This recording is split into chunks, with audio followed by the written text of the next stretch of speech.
नमस्कार छात्रों, आज हम बसंत पाठ्य पुस्तक कक्षा अष्टम की भगवान के डाकिये नामक पाठ का भावार्थ करेंगे, जिसके कवि रामधारी सिंह दिनकर जी हैं।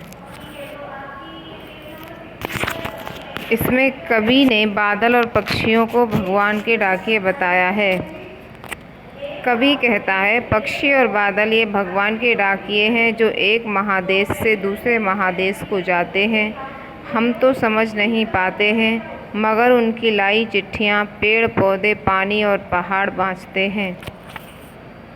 कवि कहता है, पक्षी और बादल दोनों भगवान का संदेश लाने वाले डाकिये हैं, जो एक बड़े देश का संदेश दूसरे बड़े देश तक पहुँचाते हैं। मनुष्य उन संदेशों को नहीं समझ सकता, लेकिन पेड़ पौधे, पानी और पहाड़ उन संदेशों को पढ़ लेते हैं।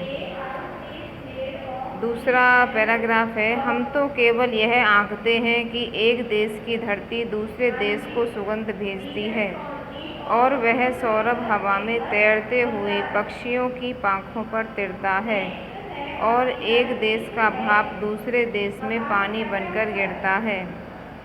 तो यहाँ पर कवि ने भगवान द्वारा भेजे गए संदेशों का अनुमान लगाया है। कवि कहता है, मनुष्य केवल भगवान के भेजे गए संदेशों का यह अनुमान लगा सकता है कि एक देश से दूसरे देश को हवा में तैरकर मिट्टी की सुगंध पहुँच जाती है, और वह सुगंध हवा में उड़ते हुए पक्षियों के पंखों के माध्यम से पहुँचती है, और बादलों द्वारा एक देश का पानी भाप बनकर दूसरे देश में पानी बनकर बरसता है।